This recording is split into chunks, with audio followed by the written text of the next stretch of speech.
जय भीम नमबुद्धाय. बघूया आजचं बातमीपत्र. प्रलंबित मागण्यांसाठी महाराष्ट्र राज्य परिचारिका संघटनेच्या वतीने सुरू असलेल्या राज्यव्यापी आंदोलनाची शासनाने दखल न घेतल्यामुळे गेल्या गुरुवारपासून सुरू असलेल्या परिचारिकांचा राज्यव्यापी काम बंद आंदोलन आज 5व्या दिवशीही सुरूच आहे. शासनाचे लक्ष वेधण्यासाठी सुरू असलेले परिचारिकांचे काम बंद आंदोलन हे मागण्या मान्य होत नाहीत तोपर्यंत सुरूच राहणार असल्याचं संघटनेच्या वतीने सांगण्यात आले.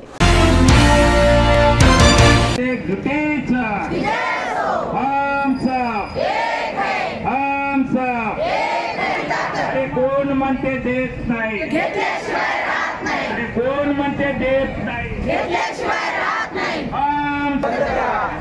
मी प्रतिभा वागदरीकर, महाराष्ट्र राज्य परिचारक संघटना शाखा नांदेड यांची अध्यक्ष आहे. आणि आज 5वा दिवस आहे संपाचा, तरी शासनाकडून काही दखल घेण्यात आली नाही. आता उद्या रविवार आहे, उद्या तर सगळीकडे सुट्टीचा दिवस आहे. सोमवारपासून आम्ही परत संपावर येऊ आणि जर आम्हाला संध्याकाळपर्यंत काही निरोप आला, जर मीटिंगसाठी त्यांनी बोलावलं तर अपेक्षित आहे मीटिंग होईल. जर नाही झाली तर बेमुदत संप हा असाच राहील, हा आमचा सरकारला इशारा आहे. सर्वप्रथम तर मी लॉर्ड बुद्धा या TV चॅनलचं अभिनंदन करतो की त्यांनी आमची बातमी सर्व महाराष्ट्रभर दाखवलेली आहे. आणि सर्व मीडियाचं मी अभिनंदन करतो की आमचा संप त्यांनी सर्व शासनापर्यंत प्रशासनापर्यंत पोहोचलेला आहे. महाराष्ट्र राज्य परिचारिका संघटना मुख्यालय लातूरच्या नेतृत्वाखाली या परिचारिकाच्या ज्या प्रलंबित मागण्या आहेत त्या मागण्यासंदर्भात संपूर्ण महाराष्ट्रभर हे आंदोलन आहे. पहिले 2 दिवस आम्ही 15 आणि 16 तारखेला धरणे आंदोलन आझाद मैदान मुंबई येथे केलेलं आहे शासनाचं लक्ष वेधण्यासाठी. परंतु शासनाने त्या धरणे आंदोलनाची कुठलीही दखल घेतली नसल्यामुळे आणि शासनाला 15 दिवस अगोदर आम्ही निवेदन दिल्यामुळे आम्ही 18 तारखेपासून काम बंद आंदोलन करत आहे. आमची इच्छा नाही की रुग्णसेवा विस्कळीत व्हायला पाहिजे आणि रुग्णावर आमचा या परिणाम व्हायला पाहिजे. आमची इच्छा नसताना सुद्धा शासनानं आम्हाला ही आमच्यावर वेळ आणलेला आहे. रुग्णसेवाला आम्हाला विस्कळीत करायची नाही. शासनाने आज जरी आमच्या मागण्या मान्य केल्या, आज बी आम्ही या कामाला जायला तयार आहे. परंतु शासनाने दखल घेतली नाही. काल अधिवेशनाचा शेवटचा दिवस होता, एकाही मंत्र्यांनी एकाही प्रतिनिधींनी आमचा विषय मांडून धरलेला नाही. मीटिंग लावण्याचं फक्त आश्वासन दिलं, परंतु या शासनाला अजून जाग आलेली नाही, प्रशासनाला जाग आली नाही. आमच्या या परिचारिकाचा तुम्ही अंत पाहू नका. जर शासनाने सोमवारपर्यंत आमच्या काही मागण्या मान्य नाही केल्या तर परत सोमवार मंगळवारपासून आम्ही 100% संप बंद करणार, हे शासनाला आमचा इशारा आहे. आणि आम्ही या मागण्यावर ठाम आहेत. जोपर्यंत आमच्या मागण्या मान्य होणार नाहीत, जो आमच्या प्रलंबित मागण्या मान्य होणार नाहीत तोपर्यंत आम्ही संपावर राहणार. नमस्कार, मी रवी सिसोदे, जिल्हा कोषाध्यक्ष, महाराष्ट्र राज्य परिचारिका संघटना शाखा नांदेड. परिचारिकांचे शासन मान्यता संघटना आहे. आज हा 5वा दिवस आहे. नाविलाजास्तव सांगावं लागत आहे की शासनाच्या या असफलतेमुळे आज आम्हाला नाविलाजास्तव बेमुदत संपाचा हत्यार या ठिकाणी उपसावं लागत आहे. आमच्या काही परिचारकांच्या प्रलंबित मागण्या होत्या, ज्या काही वर्षानुवर्ष अशाच पेंडिंग होत्या. असं नाही की आम्ही लगेच पत्र व्यवहार केला आणि लगेच रस्त्यावरती बसलो. वर्षानुवर्ष आमच्या परिचारकांच्या मागण्या ह्या आम्ही मागत आहोत, शासनाला इशारा देत आहोत, धरणे आंदोलन करत आहोत.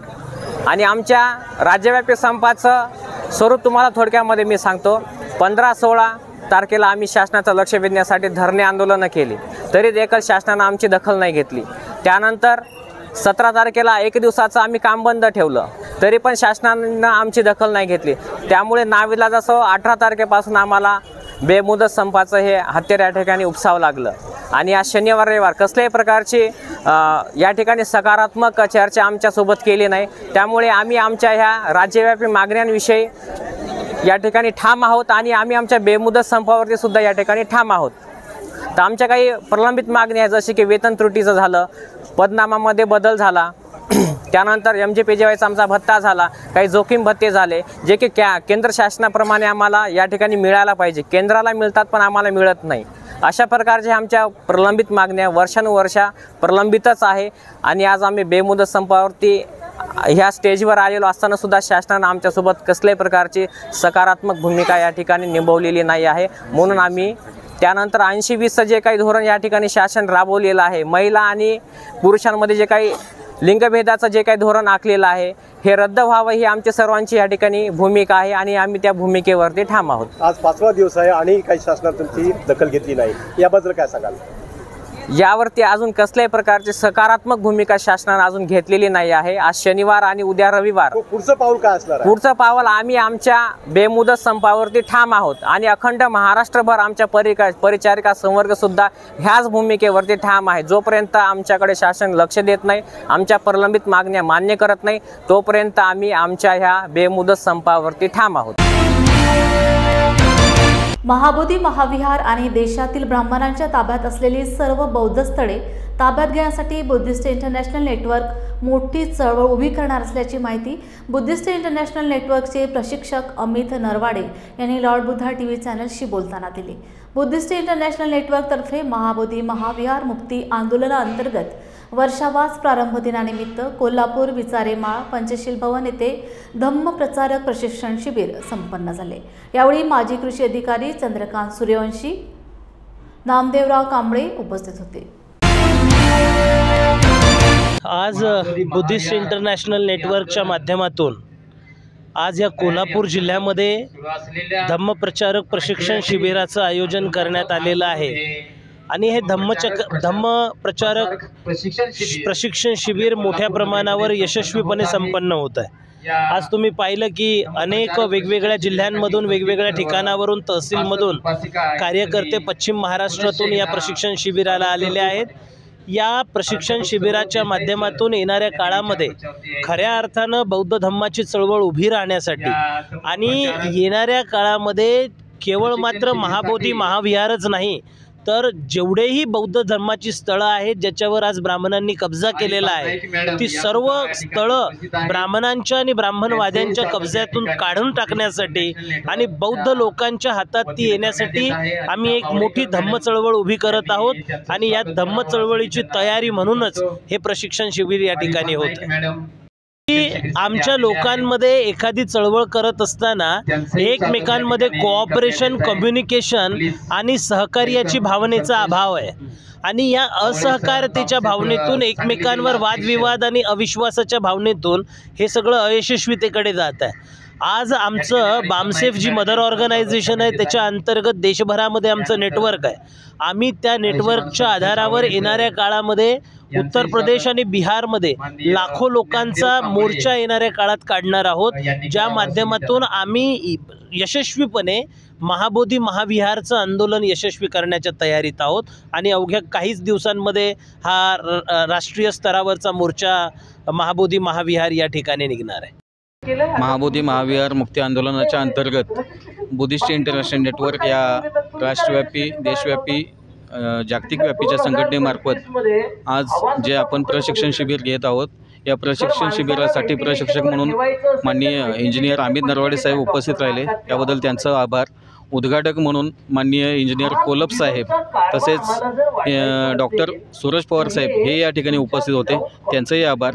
आणि या कार्यक्रमासाठी हे जे विहार आम्हाला ज्यांनी उपलब्ध करून दिले असे आमचे कार्यकर्ते आमचे धम्मबांधव माननीय अमित कांबळे यांनी आम्हाला मोलाचं सहकार्य केलं त्यांचंही आभार. त्याचबरोबर लॉर्ड बुद्धाचे आपले आभार. धन्यवाद. जय भीम, जय बुद्ध, जय भारत. राज्यातील परिचारिकांच्या बाह्य स्रोताद्वारे पदभरती व इतर संवेदनशील प्रलंबित मागण्यांच्या अनुषंगाने महाराष्ट्र राज्य परिचारिका संघटना मुख्यालय लातूर संघटनेने सर्व शाखांसह राज्यव्यापी आंदोलन सुरू केले आहे. या आंदोलनात महाराष्ट्र राज्य परिचारिका संघटना शाखा परभणी व सर्व सभासद सहभागी झाले आहेत. आज आमचा संपाचा 5वा दिवस आहे. तरी सगळ्या परिचारिका, अधिपरिचारिका, नर्सिंग कॉलेजचे प्राचार्य, शिक्षक हे सर्व तेवढ्याच ज्याने संपामध्ये सहभागी आहेत. आमच्या मागण्या अजून पूर्ण झालेल्या नाहीत. आमच्या ज्या मागण्या आहेत त्याच्यामध्ये वेतन त्रुटी आहे, विद्यावेतन मागणी आहे, जोखीम भत्ता आहे, धुलाई भत्ता आहे, पदनाम बदल आहे, सेवा प्रवेश नियम आहेत. हे सगळे आमच्या मागण्या व्हाव्यात त्यासाठी आम्ही हा संप पुकारलेला आहे. आणि आज आम्ही संपाचा 5वा दिवस आहे तरी आमचा सामाजिक बांधिलकी म्हणून रक्तदान शिबिर आयोजित केलेलं आहे आणि आमच्या ज्या संपामध्ये सहभागी भगिनी आहेत त्या रक्तदान देखील करत आहेत. या संपामध्ये ज्या आमच्या नर्सिंग विद्यार्थिनी आहेत त्या सगळ्या वॉर्डमध्ये काम करत आहेत व त्यांच्या क्लासेस सध्या बंद आहेत, त्यामुळे त्यांच्या अभ्यासावर सुद्धा परिणाम होत आहे. तरी सरकारने आमची मागण्या मान्य कराव्या आणि आम्हाला लवकर न्याय मिळवून द्यावा ही विनंती आमची सरकारला विनंती. रक्तदान दिलेलं आहे. जरी आम्ही संपत आहोत तरी आमची सामाजिक बांधिलकी जोपासून आम्ही पेशंटची हेळसांड होऊ नये आणि पेशंटला जी इमर्जन्सी रक्ताची गरज असते त्यासाठी आम्ही रक्तदान केलेलं आहे. तरी याच्यापुढेही आमचा असाच संप जारी राहणार आहे. महाराष्ट्र राज्य परिचारिका संघटना शाखा परभणीचे जिल्हाध्यक्ष. आज आंदोलनाचा 5वा दिवस. आज सर्वजण उत्साहामध्ये या आंदोलनामध्ये सहभागी झालेले आहेत आणि या सामाजिक बांधिलकी म्हणून आज आम्ही इथे जर बसलो तर नुसतेच बसलो नाहीत, तर आम्हाला रुग्णाचं काही देणं लागतं याकरिता आज आम्ही आमच्या आंदोलनकर्त्यातर्फे रक्तदान शिबिर आयोजित केलेलं आहे. आणि सध्या तुम्ही बघत आहात की आमचे जे कर्मचारी आहेत, सहभागी जे सभासद आहेत, ते आज रक्तदान करीत आहेत. आणि आज 5वा दिवस असल्याने आमची सरकारकडे हीच मागणी आहे की आमच्या लक्ष वेधावं आमच्या ह्याच्याकडे मागण्यांकडे आणि लवकरात लवकर आमच्या मागण्या पूर्ण कराव्यात अशी आमची अपेक्षा. शाखा परभणी याची जिल्हा सल्लागार आहे आणि आज आमचा बेमुदत संपाचा 5वा दिवस आहे. आमच्या न्यायिक मागण्या आहेत, 1 ते 14 मागण्या आहेत. त्यामध्ये वेतन त्रुटी निवारण, रेल्वेज भत्ता, जोखीम भत्ता, बायोमेट्रिक प्रणाली रद्द व्हावी, त्यानंतर पाठ्यनिर्देशिका इन्चार्ज यांचे पुनर्नियुक्ती पदे, अशा एकूण 14 मागण्या आहेत. त्या न्यायिक मागण्यासाठी आम्ही न्याय मागत आहोत. तर आज आमचा 5वा दिवस आहे संपाचा आणि आज आम्ही ठरवलेलं आहे, म्हणजे आम्हाला रुग्णाची हेळसाळ करणे हा आमच्या रक्तातच गुण नाही. आम्ही तयार झालेलो आहे की रुग्णांची सेवेसाठी, पण आम्हाला आमच्या काही मागण्यासाठी आम्हाला हा संप नाविलाजाने पुकारावा लागत आहे. आम्ही वेळोवेळी शासनाला निवेदन दिलेलं आहे. 2022मध्ये पण संप केला होता. त्या संपाचं आम्हाला काही उत्तर मिळालेलं नाही आहे किंवा आमचं समाधान झालेलं नाही आहे. त्यामुळे हा संप आम्ही पुकारलेला आहे आणि आजचा हा संप ह्या निमित्ताने आम्ही आज एक सामाजिक बांधिलकी म्हणून आणि रुग्णांची गरज लक्षात घेता आज आम्ही रक्तदान शिबिराचे आयोजन केलेलं आहे. आमचे संपातील पदाधिकारी व सदस्य हे सर्वजण रक्तदान देत आहेत.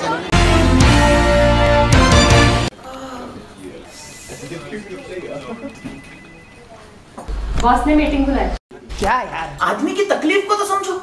बाहर बाहर उठो बैठो.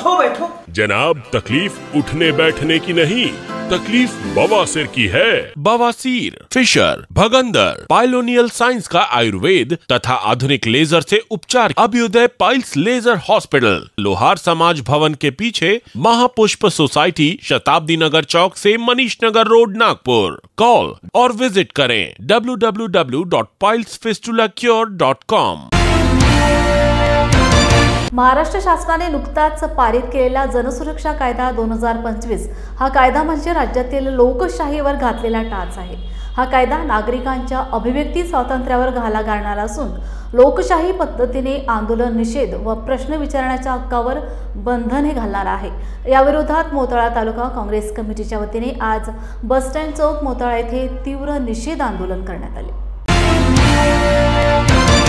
आज काँग्रेस पक्षाने जे काही आंदोलन विधी उभं केलेलं आहे त्या आंदोलनाचा मुख्य मुद्दा असा आहे की शासनाने जे 500 बहुमतावर जे कायदा मंजूर केलेला आहे, हा कायदा ह्या देशाच्या लोकशाही मूल्याला आणि अभिव्यक्ती स्वातंत्र्याला कुठेतरी गाळून टाकण्यासारखा आहे. आज प्रत्येकाला जर आपल्या मागण्या मागायच्या असेल, आपल्या काही अडचणी असेल, ह्या सरकारला प्रश्न विचारू नये यासाठी हा कायदा आणले गेलेले आहेत. हा पक्ष काही काँग्रेस म्हणून आम्ही आमच्या स्वतःसाठी याला विरोध करत नाहीये, तर हा जनसामान्यासाठी, हा बहुजनांसाठी आम्ही हा विषय घेऊन चाललेलो आहे. शिवशाहू फुले आंबेडकरांचा हा महाराष्ट्र आहे. ह्या महाराष्ट्राच्या नेत्या प्रत्येक व्यक्तीला आपला हक्क मागण्याचा हा पूर्ण अधिकार आहे आणि तो अधिकार कुठेतरी ह्या कायद्याने तो दवडला जातोय. मागे मध्यंतरी मुख्यमंत्री साहेबांनी बोललेत की आज महाराष्ट्रामध्ये नक्षलग्रस्त फक्त 2च तालुके उरले आहेत. तर 2 तालुके उरले असतील तर पूर्ण महाराष्ट्रासाठी हा कायदा लागू करायचं कारण काय? नक्कीच पुढचा हेतू जो दिसतोय तो हुकुमशाही दिसतोय. कुठेतरी हुकुमशाही ह्या देशावर, ह्या राज्यावर यावी म्हणून कुठेतरी आमच्या सर्वांचं म्हणणं दाबले गेले पाहिजेत. आम्हाला कुठेतरी प्रकटना करता आली पाहिजे म्हणून हा कायदा राज्यात आणलेला आहे. तर आमच्या सर्वांचं काँग्रेस पक्षाचं म्हणणं आहे की हा काँग्रेस पक्षाने एक घेतलेला मोठा विळा आहे जोपर्यंत हा कायदा मागे घेत नाही तोपर्यंत आम्ही स्वस्थ बसणार नाही. आम्ही इथे या गोष्टी ठाम आहे. जनसुरक्षा कायदा रद्द करण्यात यावा, अकोल्यात काँग्रेसच्या वतीने तीव्र आंदोलन करण्यात आलंय. दरम्यान शेतकऱ्यांनी एखादं आंदोलन केलं तर त्याच्या विरोधात या कायद्याचा दुरुपयोग करून सरकार वापर करणार आहे. त्यामुळे शेतकऱ्यांचं व शिक्षकांचं आणि इतर आंदोलन उभं राहू नये यासाठी हा कायदा केला गेलाय. दरम्यान सरकार अर्बन नक्षलवाद्यांच्या नावावर कायदा केलाय सांगते, मात्र ही दडपशाही करण्यासाठी आणि धारावीची झोपडपट्टी अदानीला दिली याच्या विरोधात कुठलं जन आंदोलन उभं होऊ नये यासाठी हा कायदा आहे, असा काँग्रेस पक्षाने आरोप केलाय. या दरम्यान आज काँग्रेसच्या वतीने नवीन बसस्टँड चौक येथे लोकांना आणि संघटनेला अभिव्यक्ती स्वातंत्र्य राहावं यासाठी हे आंदोलन केलंय. मोदी तूने क्या किया, देश को बर्बाद किया.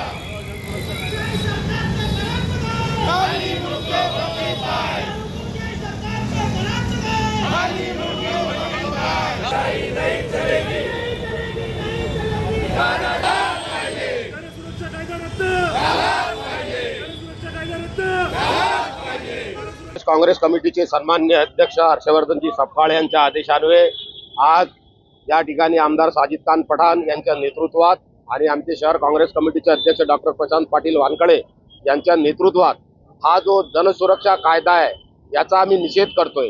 या कायद्याची कुठलीही आवश्यकता नाही. कुठलीही सामाजिक संघटना, उदाहरणार्थ जर शेतकरी संघटना जर आज अस्तित्वात आहे आणि शेतकऱ्यासाठी जर शेतकरी संघटना एखादे आंदोलन करते तर तो नक्षलवाद आहे का, हा प्रश्न आम्ही विचारतोय मुख्यमंत्री साहेबांना. जर एखादा शिक्षक जर आपल्या शिक्षकांच्या मागण्यांसाठी जर आंदोलन करतोय तर तो नक्षलवाद आहे का. म्हणून अर्बन नक्षलवादच्या नावाखाली हे जी दडपशाही सुरू आहे आणि खास करून धारावीचं जे झोपडपट्टी आहे अदानीला दिलेली, त्याच्या विरोधात कुठलंही जनआंदोलन उभं राहू नये. म्हणून या कायद्याची जी व्यवस्था अदानीच्या फेवरसाठी होत आहे त्याचा निषेध करण्यासाठी समस्त काँग्रेसजन या महानगरातले या ठिकाणी उपस्थित आहे. सरकारने केलेल्या अनेक कायदे, अनेक गोष्टीच्या विरोधात येथील जनमानस असतो आणि म्हणूनच सरकारे बदलतात आणि म्हणूनच मतदानही बदलतं. म्हणजे काय, तर मतदान जर सरकारला करणार नाही तेही कायद्याच्या विरोधात होईल का, असं होणार नाही. लोकांना आपलं अभिव्यक्ती स्वातंत्र्य असलं पाहिजे, संघटनांना आपलं अभिव्यक्ती स्वातंत्र्य असलं पाहिजे आणि ते कंट्रोलमध्ये ठेवण्यासाठी, ते कायद्यात ठेवण्यासाठी अनेक कायदे ऑलवेज अस्तित्वात आहेत. त्या कायद्याची व्यवस्थित अंमलबजावणी झाली तरी नवीन कायद्याची या देशाला गरज नाही. पण जुन्या कायद्याची अंमलबजावणी होत नाही या नावाखाली नवीन दडपशाहीचे कायदे निर्माण करण्याचं काम महायुती आणि भारतीय जनता पार्टी करते. भारतीय जनता पक्ष सोडून इतर समविचारी पक्षाची चर्चा करून आगामी स्थानिक स्वराज्य संस्था निवडणूक लढणार असल्याचा निर्धार वंचितच्या बैठकीत घेण्यात आलाय. कोल्हापूर शासकीय विश्रामधाम येथे स्थानिक स्वराज्य संस्था निवडणूक पार्श्वभूमीवर जिल्ह्यातील प्रमुख कार्यकर्त्यांची बैठक संपन्न झाली. अध्यक्षस्थानी जिल्हाध्यक्ष प्रमोद कदम होते, तर कोल्हापूर शहराध्यक्षपदी अरुण सोनवणे यांची निवड झाल्याबद्दल त्यांचाही सत्कार करण्यात आला. आणि 11 तारखेला सांगलीमध्ये श्रद्धेय बाळासाहेब आंबेडकर यांनी कोल्हापूर, सांगली, सातारा या जिल्ह्यातील सर्व प्रमुख पदाधिकाऱ्यांची बैठक घेतली होती आणि त्या बैठकीमध्ये आम्हाला अशा सूचना दिल्या होत्या की भाजप सोडून स्थानिक स्वराज्य संस्थेमध्ये आपल्याला आघाडी करायची आहे. पण आघाडी अशी मागं लागून कोणाच्या करायची नाही. जे आम्हाला सन्मानानं बोलवतील त्यांच्यासंग आपण आघाडी करायची आहे आणि ज्या ठिकाणी वंचितचे उमेदवार आपले निवडून येतील त्या ठिकाणी सक्षमपणे उमेदवार उभा करायचं ठरलेलं होतं. या दृष्टीनं आज कोल्हापूर जिल्ह्यामध्ये आमच्या सर्व तालुका अध्यक्ष व शहराचे अध्यक्ष नवीनच निवड झालेले अरुण सोनवणे हे बैठकीला उपस्थित होते. या बैठकीमध्ये सर्व पदाधिकाऱ्यांनी आपल्या आपल्या तालुक्याचा आढावा घेतला आणि त्यामध्ये असं ठरलं आहे की ज्या ठिकाणी आपले सक्षम उमेदवार असतील त्या ठिकाणी आपण निवडणूक लढवायची आहे आणि ज्या ठिकाणी आपल्याला आघाडी करायची आहे त्या ठिकाणी सन्मानाने जर आघाडी होत असेल भाजप सोडून तर त्या ठिकाणी आपण आघाडी करून निवडणूक लढवायचं ठरलेलं आहे. सोनवणे माननीय बाळासाहेबांनी वंचित बहुजन आघाडीच्या कोल्हापूर महानगर अध्यक्षपदी जी माझी निवड केलेली आहे, तर प्रथमतः आता आमच्या जिल्हाध्यक्षांनी पण त्यांचं मनोगतात सांगितलेलंच आहे. तसं आम्ही वंचित बहुजन आघाडी म्हणून कोल्हापूर महानगरपालिकेत ताकदीनं उतरणार आहोत. यापूर्वी कसं असायचं की वंचित बहुजन आघाडी आमची थोडी विखुरलेली होती, सगळी संघटितपणा येत नव्हती.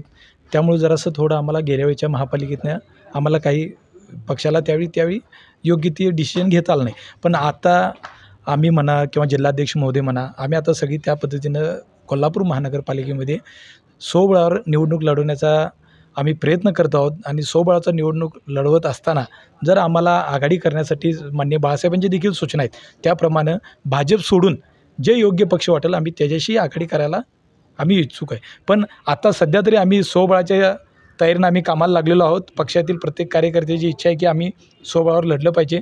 आता ते भविष्यात तुम्हाला ते येणारा काळच सांगेल की वंचित बहुजन आघाडीचं काम कसं आहे.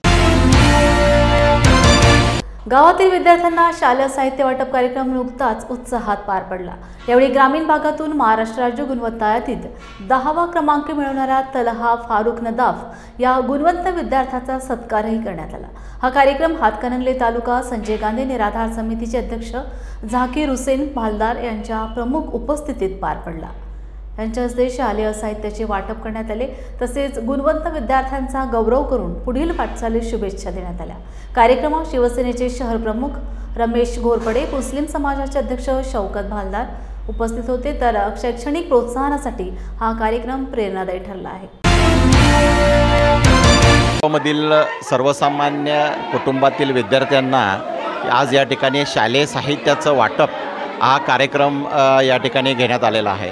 त्याचबरोबर तलहा फारुख नदाफ या विद्यार्थ्यांना महाराष्ट्रामध्ये 10वा क्रमांक मिळवल्याबद्दल त्याचाही या ठिकाणी नागरिकांच्या वतीनं सत्कार करण्याचा कार्यक्रम या ठिकाणी आज संपन्न होत आहे. विद्यार्थ्यांच्यामध्ये शिक्षणाबाबतची आवड निर्माण व्हावी या हेतून हा सामाजिक उपक्रम या ठिकाणी राबवण्यात आलेला आहे. क्या हुआ बहू? माँ, पाइल्स की बहुत तकलीफ हो रही है। तो तुम गुदरोग सर्जन के पास क्यों नहीं गई? देखो, जैसे हार्ट के लिए हार्ट स्पेशलिस्ट, ब्रेन के लिए ब्रेन स्पेशलिस्ट, तो पाइल्स के लिए पाइल्स स्पेशलिस्ट क्यों नहीं? स्त्री हो या पुरुष, टॉयलेट में तकलीफ केवल पाइल्स ही नहीं और भी कई प्रकार के गुदरोग तथा कैंसर भी हो सकता है। इसीलिए इसकी प्रत्यक्ष जांच जरूरी है। ठीक है माँ, पर जांच के लिए हम जाएंगे कहाँ? वही काले आयुर्वेदिक पाइल्स हॉस्पिटल में। लेकिन माँ, प्रेगनेंसी में पाइल्स की दवाइयाँ? प्रेगनेंसी में आयुर्वेदिक दवाइयाँ सुरक्षित होती है। जनहित में जारी काले आयुर्वेदिक पाइल्स हॉस्पिटल, औषधि चिकित्सा तथा सर्जरी ट्रीटमेंट उपलब्ध। हमारा पता उमरेड रोड, दिघौरी बस स्टॉप के पास, नागपुर। अधिक जानकारी के लिए वेबसाइट पर जाएं kalepailshospital.com।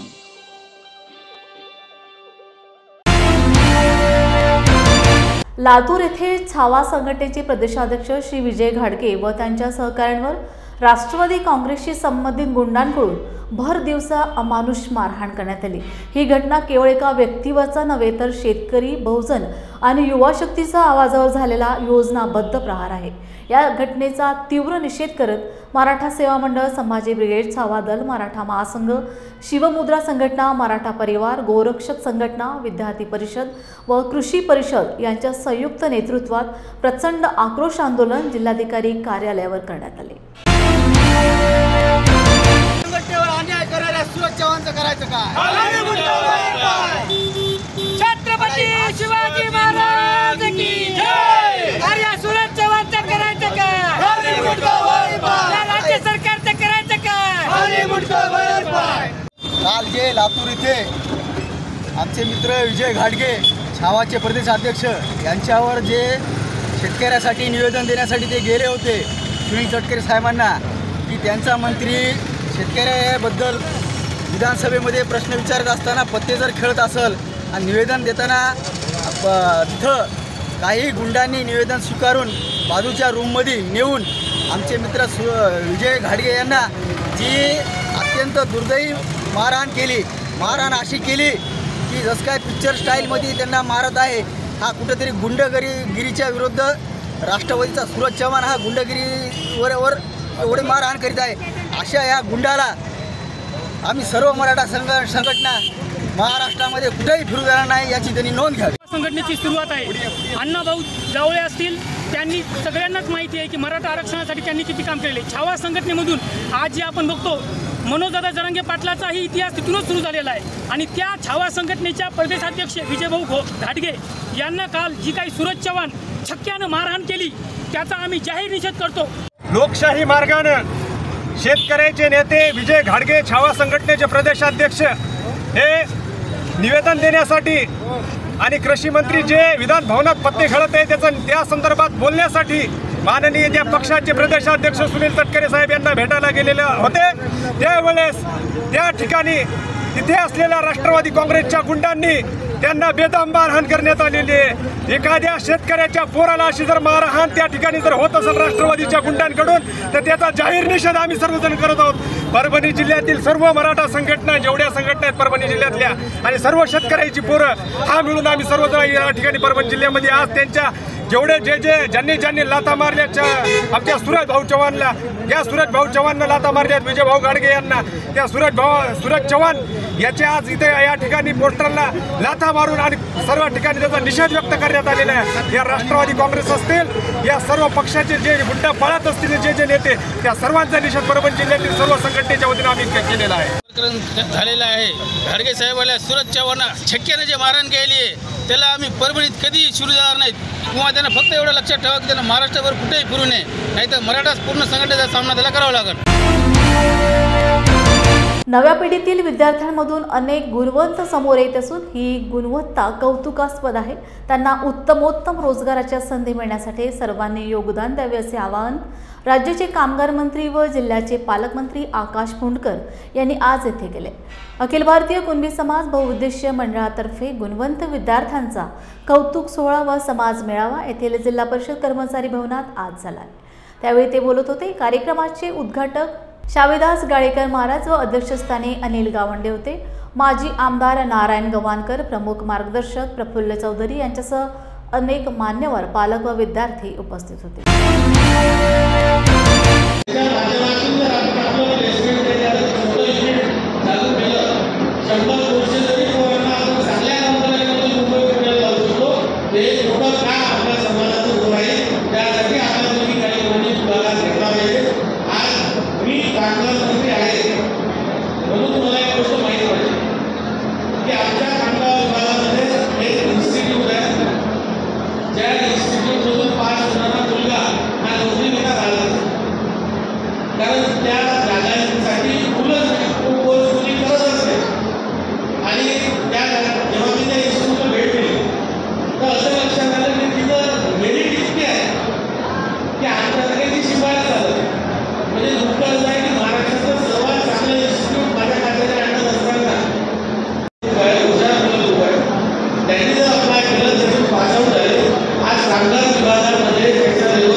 त्यानंतर काय होते हे आपल्या सगळ्यांसमोर आहे। आज डिवोर्सचं प्रकरण वाढायला लागलेलं आहे, म्हणून एक विनंती अशी आहे की आज आपण तुकाराम महाराजांचं नाव घेत असताना कुठेतरी आपण आपल्या परिवारातल्या मुलांना आपले संस्कार हे दिले पाहिजे। आपण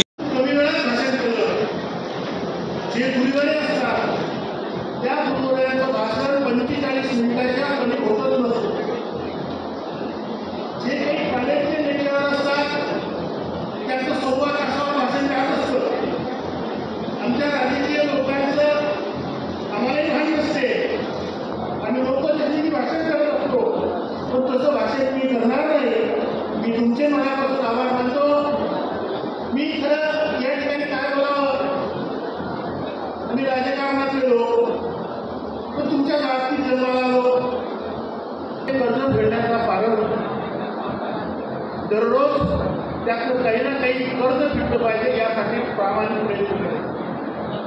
राजकारणात फार काही मागावं सांगावं हे माझं मत नाही, पण मला असं वाटते की आम्ही जेवढे राजकारणात आहोत त्यांना काही पदं भेटले म्हणजे आमच्या आकाशाला देईल।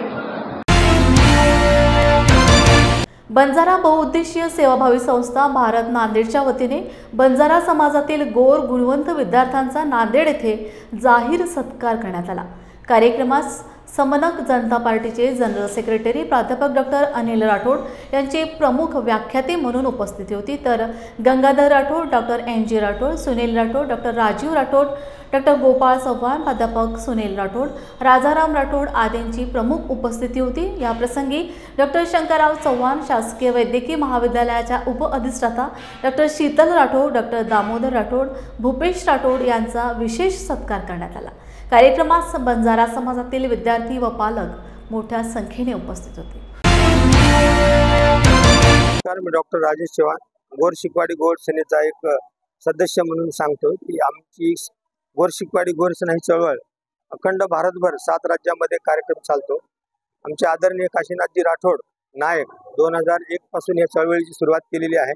त्यांनी पूर्ण भारतभर बंजारा समाजाला जागृत करण्यासाठी विविध कार्यक्रम शैक्षणिक, राजकीय, वैचारिक लेवलवर त्यांनी अखंड चळवळ राबवलेली आहे। त्याच पार्श्वभूमीवर आम्ही आतापर्यंत 32 शहरामध्ये विद्यार्थी सत्कार, वधूवर परिचय मेळावा आणि महाराष्ट्रामध्ये आमचं विद्यार्थ्यांसाठी रायसीना स्टडी सेंटर म्हणून औरंगाबाद, अमरावती, किनवट, लातूर येथे आम्ही विद्यार्थ्यांना प्रोत्साहन देऊन गोरगरीब विद्यार्थ्यांना आमच्या चळवळीच्या मार्फत शिक्षण देण्याचा प्रयत्न करतो। आतापर्यंत आमचे बरेच सारे विद्यार्थी IAS अधिकारी झालेत, MPSC, UPSC पास झालेत, मंत्रालयामध्ये सध्या कार्यरत आहेत। या विद्यार्थ्यांना सत्कार करण्यामागचा आमचा उद्देश एवढाच आहे की मुलं भविष्यामध्ये स्टेजवर जे लोक मोठे मोठे अधिकारी बसतात त्यांना बघून त्यांना प्रोत्साहन भेटलं पाहिजे आणि मला सुद्धा कसा अधिकारी बनता येईल त्याच्यावर आमची ही चळवळ काम करत असते। आणि आम्ही ही अखंड सेवा 7 राज्यामध्ये राबवतो आणि विद्यार्थ्यांवर नंतर मुलांमुलींवर, गोरगरीब मुलांमुलींवर अन्याय अत्याचार होणे म्हणून आमची चळवळ राबवत असतो आम्ही। आणि हे आमचे आदरणीय काशीनाथजी नायक साहेब यांच्या प्रेरणा घेऊन आम्ही ही सेवा करत असतो। बंजारा हा फार तसा पाहिलं तर होतकरू समाज आहे आणि आता जी मुलं शिकतायत ती एकतर त्याचे आईवडील शिकलेले तरी आहेत किंवा पहिल्यांदाच मुलं शिकत आहेत, तर त्या मुलांना थोडंसं प्रोत्साहन मिळावं, त्यांच्यामध्ये जिद्द निर्माण व्हावी, पुढे जाण्याची त्यांच्यामध्ये हे निर्माण व्हावं, इच्छाशक्ती निर्माण व्हावी, म्हणून त्यांना थोडंसं मोटिवेट करण्यासाठी मी या ठिकाणी आलो होतो। आणि माझ्या सेवेच्या काळामध्ये ज्या ज्या चांगल्या गोष्टी मी केल्या, समाजाची जे काही कम्युनिटीची जे काही देणं लागत होतो आपण एक गरीब समाजाचे अधिकारी म्हणून, तर ते त्यांच्या कानी पडावेत, त्यांना स्फूर्ती मिळावी म्हणून मी हे सगळं माझं मनोगत त्यांना सांगितलं। आणि मला खात्री आहे की ते निश्चितच या क्षेत्रामध्ये ते ज्या क्षेत्रामध्ये पुढे जातील त्या क्षेत्रामध्ये काम करतील, चांगलं त्यांचा उत्कर्ष घडवून आणतील आणि समाजासाठी प्रति देखील ते काम करत राहतील, त्यांची सेवा करतील आणि कम्युनिटी ॲट लार्ज जे कोणी ज्या कोणाला खरोखर म्हणजे मदतीची गरज आहे त्यांना ते देऊ करतील आणि त्यांना त्यांचा उत्कर्ष घडवून आणतील, हा त्यांच्या पाठीमागचा उद्देश होता। साधारणतः एक माझ्या मते 50 विद्यार्थ्यांचा इथे सत्कार होतोय आणि याच्यामध्ये यशस्वी बनलेले गुणवंत विद्यार्थी आहेत, काही नीटमध्ये पात्र झालेले गुणवंत विद्यार्थी आहेत, असे सर्व विद्यार्थी आहेत, त्यांना स्फूर्ती मिळावी हा त्याच्या पाठीमागचा उद्देश आहे। सर्वांना माझे नमस्कार। माझे नाव विदिता मनोहर राठोड, मी 2री शिक्षामध्ये शिकते। मला ना आयाममध्ये गोल्ड मेडल आहे म्हणून माझा सत्कार केला। गोर शिकवाडी आज गुणवंत विद्यार्थ्यांचा त्यांनी तो सत्कार कार्यक्रम आयोजित केला आहे, हा अतिशय चांगली गोष्ट आहे। कारण ह्यामुळे ज्या गुणवंत विद्यार्थ्यांचा जेव्हा आपण सत्कार करतो त्यांना पुढे जाण्याची एक प्रेरणा मिळते, आपली काही जबाबदारी आहे याची जाणीव होते आणि जो समाज आपल्यासाठी हा कार्यक्रम आयोजित केला आहे, ज्या समाजाने आपल्यासाठी सत्कार अरेंज केला आहे, अशा सत्कारासाठी उद्या आपल्याला काही व्रत हाती घ्यायचं आहे याची त्यांना भावना सुद्धा जागरूक होत असते। आज गुणवंत विद्यार्थ्यांचा सत्कार केला तर त्यांना आपल्या समाजाबद्दल पण एक बांधिलकी निर्माण होत असते आणि ही गोष्ट जी समाज बांधवांनी जी गुणवंत विद्यार्थ्यांचा सत्कार आयोजित केला आहे ही समाजासाठी खूप एक भूषणवाह गोष्ट आहे। अशा पद्धतीने विद्यार्थ्यांचा सत्कार करावा आणि त्यांना पुढे जाण्यासाठी वाटचाल देण्यात यावी।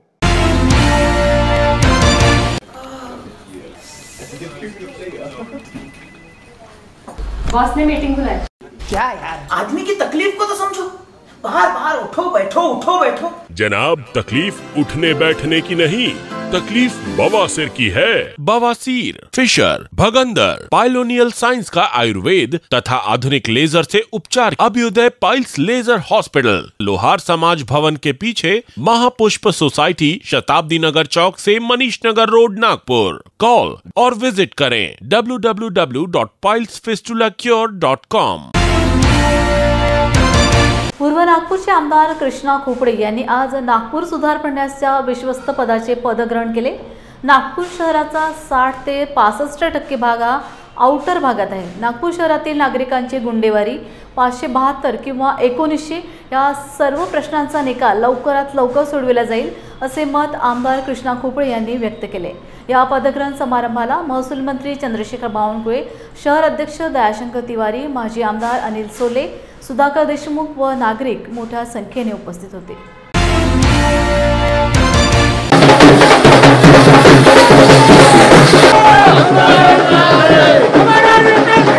गडकरीजींनी सुद्धा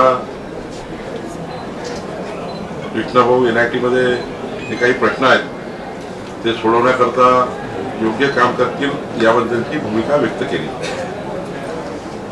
या ठिकाणी आज या पदग्रहण समारंभामध्ये आपण सर्वांनी कृष्णाभाऊ खोपडे यांच्याबद्दलची त्यांच्या कार्यपद्धती, त्यांनी केलेला संघर्ष, त्यांनी केलेला कार्यकाळ याबद्दलची चर्चा आपल्यासमोर झाली। खरं तर जेव्हा आपलं सरकार महाराष्ट्रात आलं तेव्हा सरकारमध्ये वेगवेगळ्या कार्यामध्ये काम करणारे उत्कृष्ट कार्यकर्ते हे पदावर बसले तरच त्या ठिकाणी सरकारकडे योग्य न्याय मिळू शकतो। असं काही कृष्णाभाऊनी NITच्या ट्रस्टीपद मागितलं नव्हतं, त्याने कधीच कुठलंही पद मागितलं नाही। सरकारमध्ये मंत्री, राज्यमंत्री, काही बोर्ड मंडळ, तर साधारणतः कृष्णाभाऊचा विचार हा कुठल्या तरी चांगल्या राज्य सरकारच्या अत्यंत महत्वाच्या मंडळावर व्हावा अशी सर्वांची इच्छा आणि अपेक्षा आहे, कारण 4 टर्म कृष्णाभाऊ खोपडे आमदार आहेत। परंतु शेवटी प्रत्येकाचा काही काळ असतो, त्या काळाला समोर जावं लागतं। निश्चितपणे पुढे कृष्णाभाऊंना अनेक जबाबदाऱ्या मिळतीलच, पण आज मात्र माननीय मुख्यमंत्री देवेंद्र फडणवीसजींनी जेव्हा विश्वस्त म्हणून त्यांची नेमणूक केली आहे तर नागपूर शहरातल्या ज्या विषयाकरता कृष्णाभाऊ खोपडे हे मंत्रालयामध्ये प्रत्येक टेबल टू टेबल फाईल फिरवतात, NIT मध्ये प्रत्येक टेबलवर जाऊन त्या ठिकाणी आपल्या नागपूर शहर जिल्ह्याकरता जनतेला न्याय मिळवून देण्याकरता काम करतात। आज ते विश्वस्त असल्यामुळं त्यांनाच त्या ठिकाणी विशेष अधिकार राहणार आहे की NITच्या बोर्डमध्ये कुठल्या कुठल्या विषयावर निर्णय घ्यायचे, NITच्या जागेवर जे अनधिकृत लेआउट झाले त्यांचे नियमितीकरण करणे असेल, गुंठेवारी कायद्याची अंमलबजावणी असेल, तुकडेबंदी कायदा आता आपण निरस्त केला त्याची अंमलबजावणी असेल, किंवा NITचा जो कायदा आहे त्या NITच्या कायद्याची अंमलबजावणी असेल, या सर्व कायद्यातून समाजाच्या शेवटच्या व्यक्तीला त्यांचे घरं कायदेशीर करून देणे, त्यांच्या मालमत्ता कायदेशीर करून देणे आणि सोबतच NITच्या माध्यमातून सरकारच्या योजनांचं डेव्हलपमेंट करणे। आज NITचे अनेक प्लॉट असे तिथे डेव्हलपमेंट होऊ शकतं, NITच्या अनेक जागा असेल ज्या ठिकाणी त्या चांगले क्रीडांगण होऊ शकतात, ग्राउंड होऊ शकतात, NITचे अनेक त्या ठिकाणी प्लॉट असे जे मोठ्या प्रमाणात अतिक्रमणामध्ये आहेत, त्या अतिक्रमण काढून त्या ठिकाणी जे मोठ्या मोठ्या बिल्डरने अतिक्रमण केलंय किंवा मोठ्या लोकांनी केलंय ते कमी करून त्या ठिकाणी चांगली योजना तयार होऊ शकतं। अशा अनेक गोष्टी कृष्णाभाऊला करता येईल।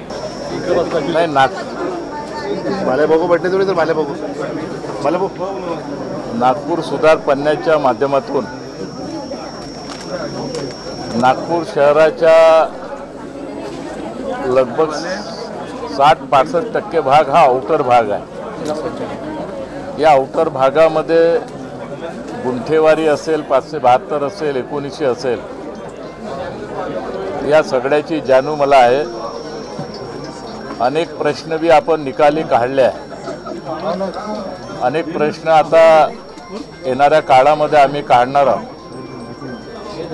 गुंठेवारीच्या अंतर्गत ज्या भूखंडधारकाच्या, ज्या निवासी धारकाच्या रजिस्ट्र्या नाही झाल्या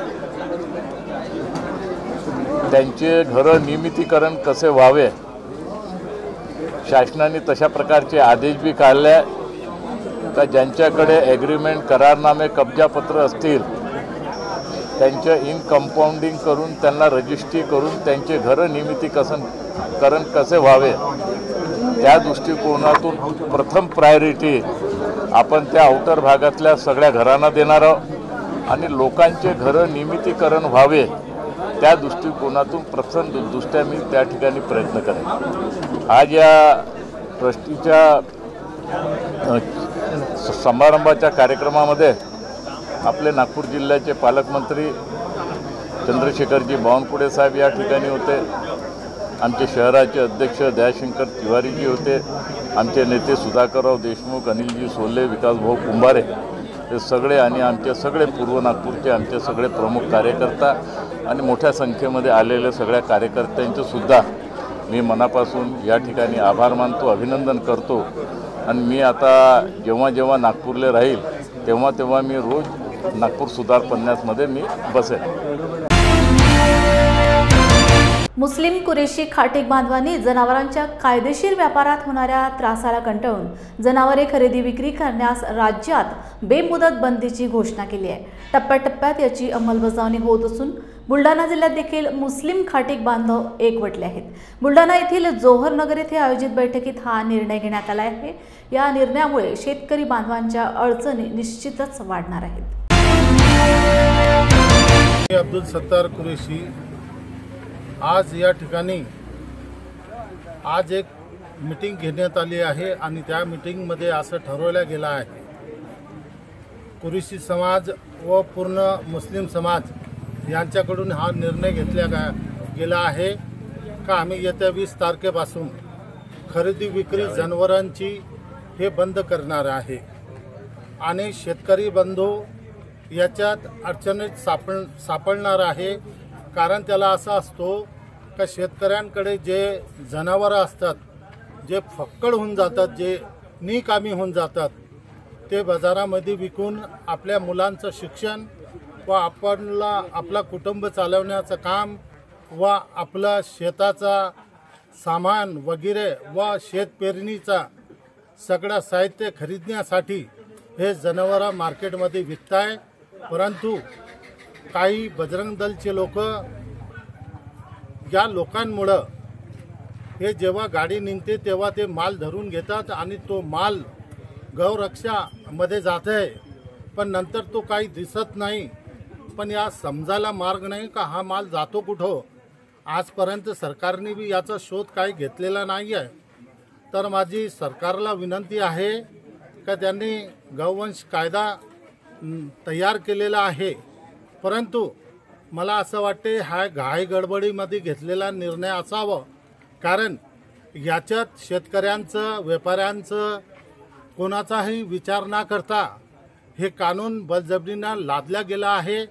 तर गव्हर्नमेंटला मी विनंती करतो का अजूनही त्यांनी रिपीट करून या कायद्यावर विचार करावं आणि शेतकऱ्यांना, व्यापाऱ्यांना व मुस्लिम समाजांना व कुरेशी समाजांना त्यांनी न्याय द्यावा अशी मी त्यांना विनंती करतो। मैं जाकिर हुसैन कुरेशी, महाराष्ट्र कार्याध्यक्ष कुरेश कॉन्फ्रेंस बुल्ढाना से यह आह्वान कर रहा हूँ कि हमने जो बाजार समिति का बहिष्कार डाला है, जो जानवर किसान बाज़ार में लाकर बेचते हैं और हम जो जानवर खरीदते हैं, उस जानवरों को गौ रक्षा के नाम पर बजरंग दल के कार्यकर्ता लूट रहे हैं और हम पे झूठी केसेस कर रहे हैं। हम बाज़ार से जो जानवर खरीदते हैं, हम पैसा लगा के खरीदते हैं, फिर भी हमको एक मुजरिम की तरह हम पर गुना दाखिल किया जाता है, टॉर्चर किया जाता है और रास्ते में ड्राइवर, कंडक्टर को और मालक को गाड़ी में से उतार कर पीटते हैं।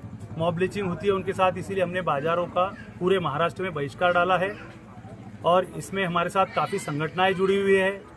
हम सरकार से आह्वान करेंगे कि उन्होंने जो गौवंश का कायदा लागू किया है उसमें से वंश को ख़त्म किया जाए और जो जानवर बेकाम हैं, जो किसान बाज़ार में लाकर बेचते हैं, वो हमें उसकी अनुमति मिलनी चाहिए। आज मैं ये जो गौवंश का कायदा लागू किया गया है महाराष्ट्र गवर्नमेंट ने, उस पर मैं अपने 2 शब्द कहना चाहता हूँ कि इसके अंदर जो है सिर्फ मुस्लिम समाज का नहीं, हमारे काश्तकार भाइयों का भी नुकसान काफ़ी ज़्यादा हो रहा है। और मैं सोशल मीडिया पे ज़्यादातर देख रहा हूँ कि हमारे जो काश्तकार भाई है, जो जानवर को पालते बड़ा करते उससे काम लेते और जो उबड़ खाबड़ जानवर जो हो जाता है उसे बाज़ार में लाके बेचता है काश्तकार, इस बेस पे कि भाई वो उसके पैसे मेरे पास आ जाए तो मेरे खेत के मजदूरी निकल जाए, मेरा खेत का खत पानी बिजली का इसका कुछ उससे पैसा उसके पास इकट्ठा हो जाए। लेकिन इस गवर्नमेंट ने जो कायदा बनाया है उसमें नुकसान शेतकरी भाइयों का ज़्यादातर हो रहा है। क्यों कि कुरैश बिरादरी ने पूरे बाज़ारों पे उबड़ खाबड़ जो जानवर लेती थी उस पर पूरा बहिष्कार करे। इन्होंने जब गौवंश कायदा जो लागू किया है, तो मेरी एक रिक्वेस्ट है कि गौवंश कायदे में से गाय माता को, ठीक है अपने भारत में माता माना जाता है तो हम भी उसका आदर सम्मान करते हैं गाय माता का, लेकिन उसके अंदर से वंश को निकाला जाए, ये हमारी रिक्वेस्ट गवर्नमेंट से है। कुरेशी समाज व पूर्ण मुस्लिम समाज यांच्याकडून हा निर्णय घेतला गेला आहे का आम्ही येत्या 20 तारखेपासून खरेदी विक्री जनावरांची हे बंद करणार आहे आणि शेतकरी बंधू याच्यात अडचणीत सापडणार आहे।